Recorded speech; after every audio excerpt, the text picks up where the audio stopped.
Hello, Hockey World. Today is Monday, June 15th, 2015, and I'm Michael Agello of HockeyBuzz.com, and I am joined by Eklund on the he's not on the ice right now, but he's inside the locker room, I believe, or inside the press room at the United Center as the Chicago Blackhawks have won their third Stanley Cup in the last 6 years. Ek, can you hear me?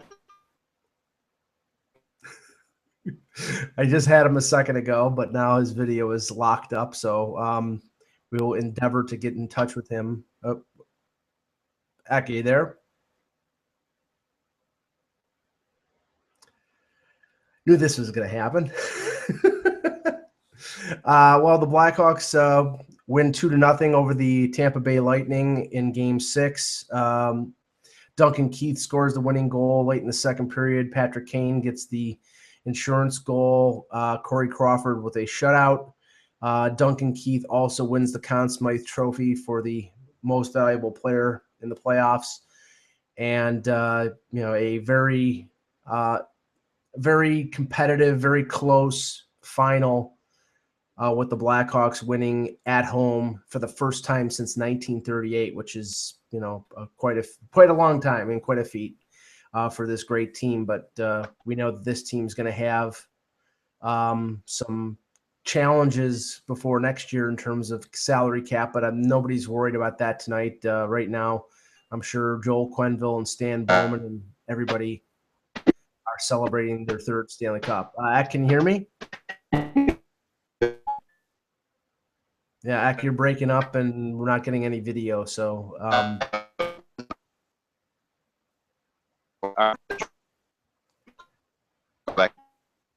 okay, I started to hear you there a second ago.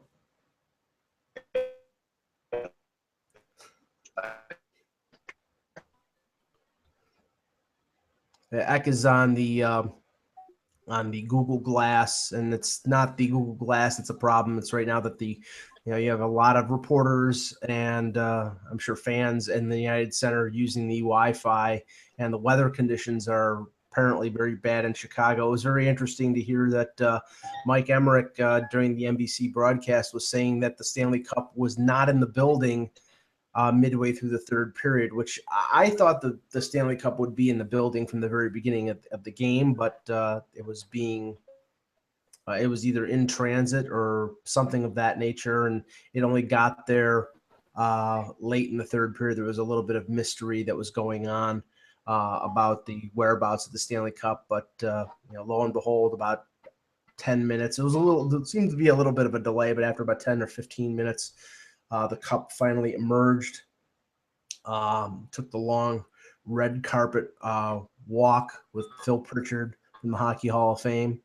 And then Gary Bettman gave it to team captain Jonathan Toews for the third time in the last 6 years, and he handed it off to Kimmo Timonen, which was, I thought, pretty cool. 40-year-old NHL veteran, great defenseman, who announced he's going to retire at the now after this game. This is his last game, and he was given the cup after Toews and skated around the ice, and a fitting end to a great career. Kimmo Timonen, Ak has talked about him many a time, how good of a guy he is, and he wanted a last chance to win a Stanley Cup, and the Philadelphia Flyers accorded him that opportunity. And he didn't play a lot in the final, didn't play a lot in the playoffs, but with the injury to Johnny Oduya and the heavy ice time that Keith and Seabrook were playing, Timonen got in there in the last couple games and played a few minutes, not a ton of minutes, but enough to contribute, and he will get his name engraved on the Stanley Cup. Ak, can you hear me? Okay.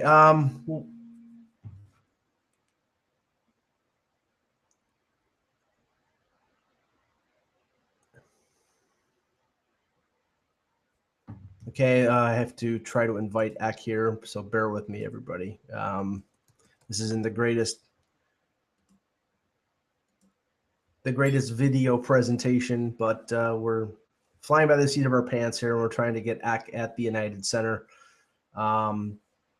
If it's like last year, we'll have some of the players skating around the ice and hanging out with their families on the ice after everybody has left the United Center, and I'm sure there's bedlam in the streets of Chicago right now celebrating the I believe it's the 5th Stanley Cup that the team has won in their history. They won in '61, and then they had that long drought until the first of the 3 Stanley Cups in 2010.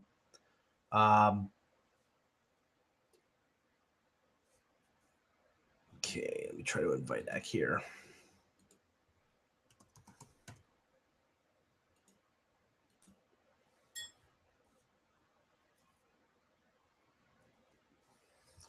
Well, first on Tampa Bay, one of the Tampa reporters reported a few minutes after the game. Probably the information was embargoed, and he already knew about it. But right after the game, announced that Ben Bishop's injury, and if it wasn't that, then it was Bishop saying this to the press. Bishop acknowledged the injury that he had was a torn groin muscle, which I'm honestly fairly surprised that he was able to play at all with that. I mean, we don't know the severity of the tear. It could be a partial tear. It could be, if it's a full tear, I can't even see how he could walk. But, he was not the reason that the Tampa Bay Lightning lost. I mean, I picked Tampa and Chicago in the final, and I actually picked Tampa to win this series. Chicago really it was a very close series, but the veteran experience of the Blackhawks really showed through here. But I think I heard somebody describe the Tampa Bay Lightning as the next Blackhawks in the sense that this is a team with a lot of young players, and if they can keep this group together, they have a chance to come back next year or the year after and win this group's first Stanley Cup. Would be the second in the team's history. I have to say, though, is that in spite of him having a lot of opportunities tonight and playing one of his better games in the last few weeks, Steven Stamkos, again, was snake bitten and hit the crossbar on one opportunity. He had another opportunity and could not beat Corey Crawford. He scored no goals in the Stanley Cup Finals. I'm sure that's something that Stamkos is one of the most talented players in the league, and a sniper and a top scorer, but he's just he could not penetrate the Blackhawks defense, and couldn't take advantage of some opportunities that he had.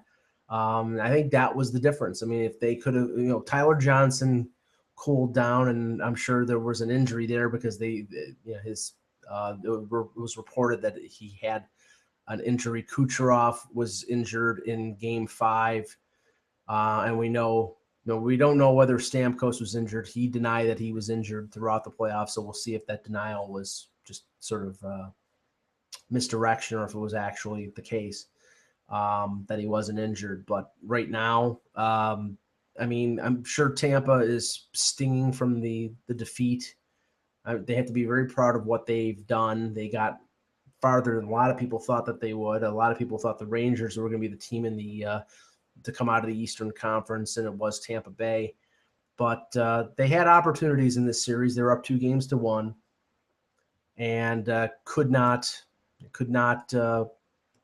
They lost a close game in Game 4 and I don't think really recovered, even though they tied the game. I don't think they ever recovered from the Ben Bishop, Victor Hedman flub early in the first period of Game 5. That was, they tied it up, and then Vermette scored the winning goal early in the third period. But a goal like that is a crusher. We're trying to get Eck here, and if we can't get him, we'll probably just sign off and cover the final and things that happened at the final tomorrow on the webcast. But obviously with the media there and the Wi-Fi is not the strongest, it's going to be we're going to be challenged to get a clear signal to get Eck We might be able to get him here, but it's not looking like it's going to happen here. So let me just send one more message to him, and if not, we'll just sign off for the night.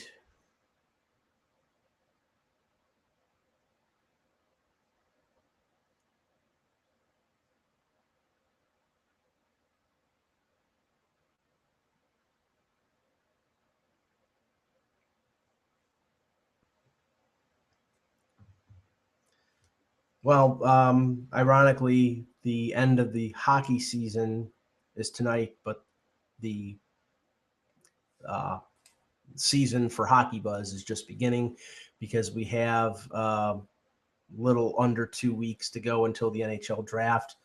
And after a day of celebration, after the parade in Chicago, um, after the NHL awards, there's going to be a lot of transactions going on, a lot of decisions, a lot of contracts, a lot of trades.